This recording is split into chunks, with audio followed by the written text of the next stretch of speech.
Go. We got really bored. Well, we didn't get really bored. We got curious. So we started learning some physics. What I was kind of interested in, my friend ice skates. So I was like, what is the physics behind ice skating? For this problem, we're going to be looking at why people, when they're pirouetting, when they're spinning, that was the worst spin ever, why they're slower when their hands are outstretched, and when they bring them in, they go faster. So the first thing we're going to need to look at, two equations. Grab my paper.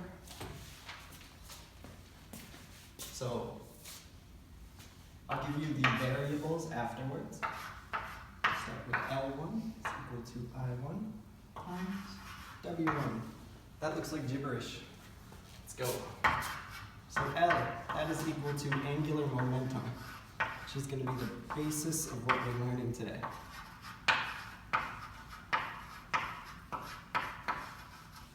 Next, this is our moment of inertia, which I'll explain with that example I gave earlier.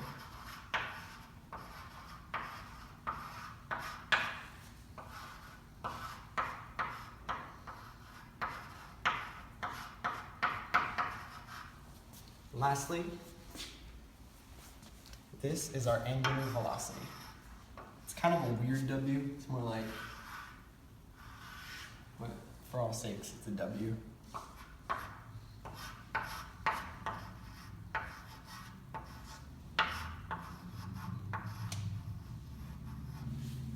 So angular velocity, and that is measured in radians per second, which is the unit that's to measure the arc of a circle.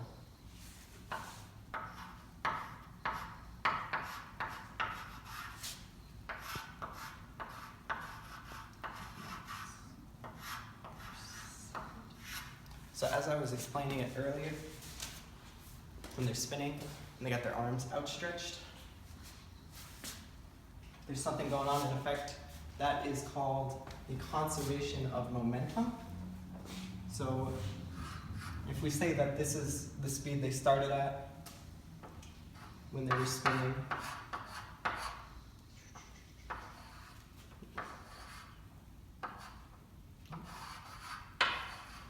and this is the velocity, the inertia, the momentum that they ended at, their final, then the law of momentum conservation states that in a frictionless environment, or something that's just no force opposing the other forces, then your angular momentum starts and it will end at the same amount.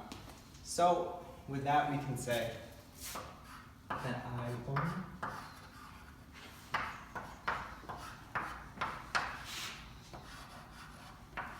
are equal to it. So in a conceptual way, that's stating even though they spin faster or slower depending on where their arms are, when their arms are out there, the inertia is greater, therefore they're speeding slower, but their momentum is going the same around.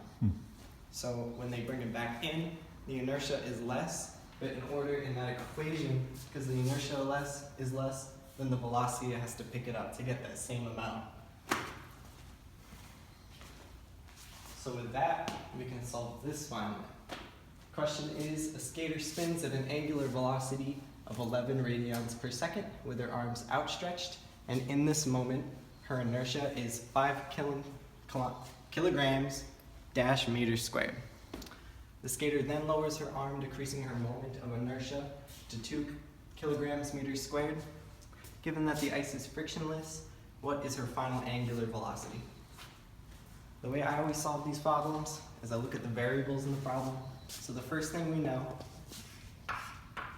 11 radians per second, and that is our angular velocity, our initial angular velocity.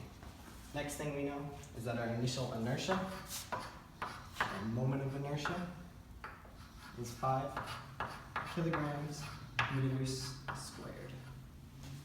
And lastly, right there, our final moment of inertia is 2 kilograms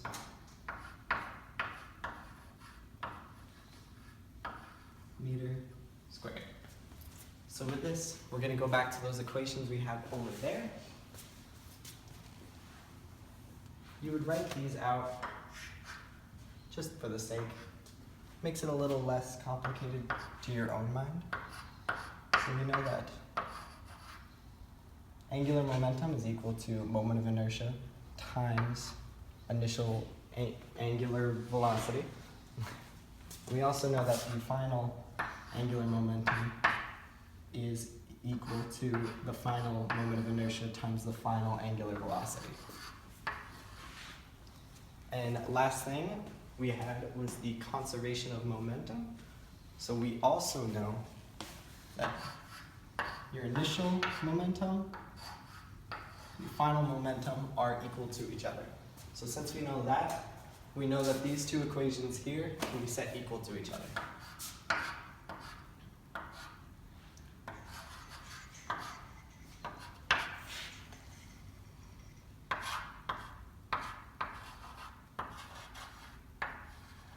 Okay, so now we have everything set up.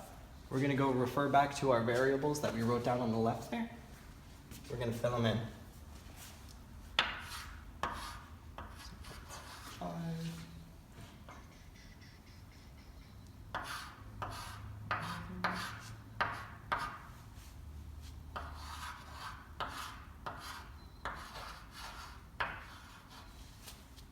Since we're solving for our final angular velocity, which is this,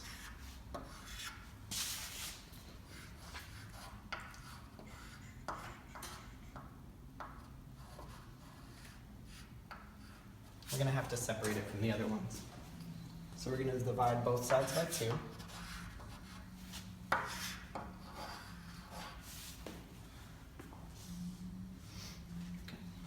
So now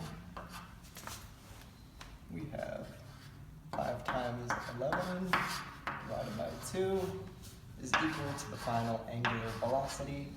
So we got 55 divided by 2.